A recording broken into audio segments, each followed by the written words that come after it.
दोस्तों, आज भी हम ऐसे समाज में जी रहे हैं जो आज भी पुरुष प्रधान है। आज भी जब लड़की का जन्म होता है तो अधिकतर घरों में मायूसी छा जाती है। यह और कुछ नहीं बल्कि हम मनुष्यों की अज्ञानता है। लड़की को तुच्छ समझते हैं, परंतु आपको जानकर हैरानी होगी कि लड़की का जन्म हर किसी के घर में नहीं होता, बल्कि उसी के घर होता है जो भाग्यशाली होते हैं और अपने अपने पुण्य कर्म अर्जित किए होते हैं।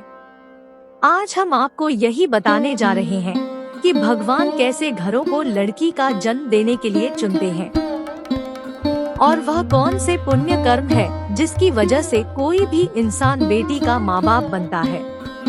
दोस्तों, भगवान श्री कृष्ण से अर्जुन पूछते हैं कि हे माधव, किन कर्मों के कारण किसी के घर पुत्री की प्राप्ति होती है। श्री कृष्ण अर्जुन से कहते हैं, हे पार्थ, अगर किसी के घर बेटा होता है तो भाग्य से होते हैं, लेकिन बिटिया सौभाग्य से होती है। और जो भी स्त्री या पुरुष अपने पूर्व जन्म में पुण्य कार्य अर्जित किए होते हैं, उन्हें ही एक बेटी के माता पिता होने का सौभाग्य प्राप्त होता है। बेटियों को जन्म के लिए उन्हीं घरों को चुना जाता है जो बेटियों का भार सहन कर सके, क्योंकि तीनों लोकों में स्त्री अर्थात बेटियां ही ऐसी होती है जिसका भार हर कोई सहन नहीं कर सकता। वह बेटियां ही होती है जो इस सृष्टि को निरंतर चलाए। हे अर्जुन, पर जिस दिन इस सृष्टि में बेटियों का जन्म लेना रुक जाएगा, उस दिन इस सृष्टि और धीरे धीरे अंत हो जाएगा।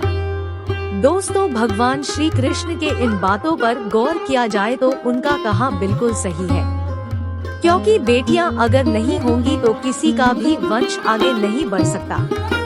आपने भी कई लोगों को कहते सुना होगा कि जिस घर में बेटी का जन्म होता है वह घर स्वर्ग के समान होता है, क्योंकि बेटा तो केवल एक कुल को रोशन करता है, लेकिन बेटियां तो दो कुलों को रोशन करती है। माता पिता के घर वो बेटी के रूप में अपने उत्तरदायित्व का निर्वहन करती है, तो ससुराल आकर एक बहू के रूप में सारे कर्तव्यों का पालन करती है। आप सुनते ही होंगे, बेटियां बहु परिवार में किसी के मर जाने पर उसका वर्णन नहीं कर सकते, लेकिन यह बिल्कुल भी सही नहीं है, क्योंकि रामायण में बताया गया है कि प्रभु श्री राम के पिता राजा दशरथ की मृत्यु हो गई तो माता सीता अर्थात राजा दशरथ की बहू ही उनका पिंडदान किया था, जिससे उन्हें जन्म मरण के चक्र से मुक्ति मिल गई थी। इतना ही नहीं, हिंदू धर्म शास्त्रों में बताया गया है कि बेटियां भी अपने पिता के नाम का पिंडदान कर सकती हैं। वहीं अगर ससुराल पक्ष में कोई पुरुष नहीं है तो इस स्थिति में बहू भी पिंडदान कर सकती है।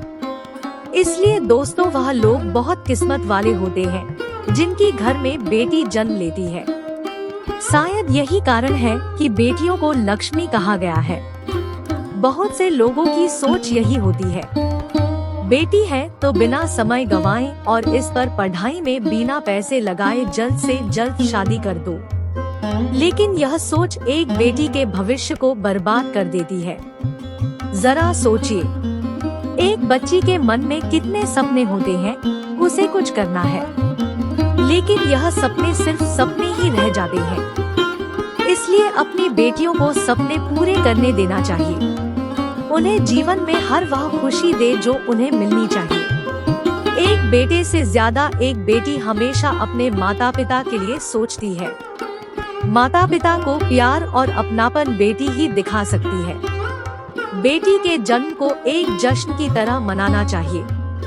माता पिता को बेटी को हमेशा एहसास दिलाना चाहिए कि वो कितने खास हैं हमारे लिए। धन्यवाद दोस्तों, फिर मिलेंगे अगले वीडियो में। अगर वीडियो आपको पसंद आया होगा तो चैनल को लाइक, शेयर और सब्सक्राइब भी कर देना।